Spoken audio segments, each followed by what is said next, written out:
Praise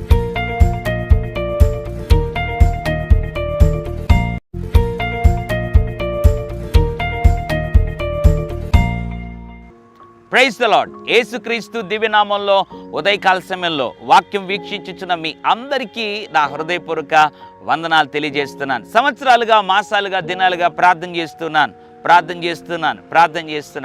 ఇంతకీ దేవుడు నా ప్రార్థన వింటున్నాడా? ఒకవేళ దేవుడే గనక నా ప్రార్థన వింటే జవాబు ఇచ్చుండేవాడు కదా. మరి ఎందుకు దేవుడు ఆలస్యం చేస్తున్నాడు? పోనీ ప్రార్థన విని నాతో మాట్లాడటం లేదా, అసలు ప్రార్థనే వినటం లేదా అని రకరకాల సందేహాల్లో, సంశయాల్లో, కలవరములో ఉన్నావు కదూ. ఇవన్నీ కూడా సాతాను ఇచ్చేటువంటి ఆలోచనలు. అయితే దేవుడు ఒక అద్భుతమైన మాట ద్వారా నీ ప్రార్థన జీవితాన్ని మరింత బలపరచాలని కోరుకుంటున్నాడు. మరి నువ్వు వినడానికి సిద్ధమేనా? కీర్తన 66వ అధ్యాయం 20వ వచనం, దేవుడు నా ప్రార్థనను త్రోసివేయలేదు. Praise the lord. ఎంత అద్భుతమైన వాగ్దానం అండి.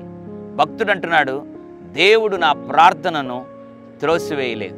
ఉదయకాల సమయంలో భర్త నిమిత్తం కావచ్చు, బిడ్డల నిమిత్తం కావచ్చు, పరిచయ నిమిత్తం కావచ్చు, వ్యాపారం నిమిత్తం కావచ్చు, వ్యవసాయం నిమిత్తం కావచ్చు, ఏ విషయం కొరకై దేవుని సన్నిధిలో పట్టు వదలకుండా, గర్భఫలం నిమిత్తం కావచ్చు, వివాహము జరగాలన్న విషయం నిమిత్తం కావచ్చు, ఏ విషయం నిమిత్తమై దేవుని సన్నిధిలో గోజాడుతూ కన్నీరు కారుస్తూ ప్రార్థన చేస్తున్నావు నాకైతే తెలియదు. అయితే సాతానుడు రకరకాల దురాలోచనలతో నిన్ను నింపి నడిపిస్తున్నాడేమో. వాటన్నిటిని పక్కన పెట్టి వాడికి స్థలం ఇయ్యొద్దు. దేవుడు ఉదయకాల సమయంలో వాగ్దానం చేస్తున్నాడు, నా బిడ్డ, నీ ప్రార్థనను నేను త్రోసివేయలేదు. దేవుడు ఒకవేళ ప్రార్థనకు జవాబు ఆలస్యంగా ఇచ్చినా కూడా దేవుడు నీ ప్రార్థన ప్రతిరోజు వింటున్నాడు, అది త్రోసివేయలేదు.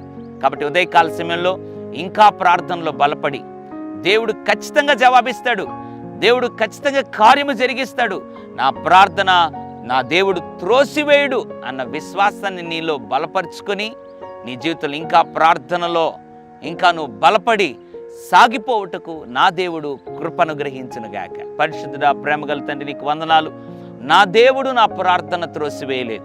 అవును ప్రభువా, ఈ లోకములో ప్రభువా అనేక విషయాల నిమిత్తం మేము ప్రార్థన చేస్తున్నప్పుడు సాతాను రకరకాలైనటువంటి గలిబిలిని సృష్టిస్తూ ఉంటాడు. అయితే ఉదయకాలం నీ బిడ్డలను బలపరిచావు.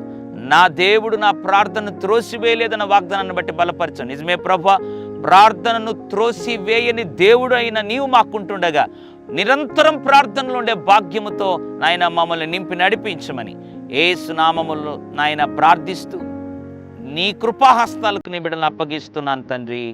Amen, amen. God bless you.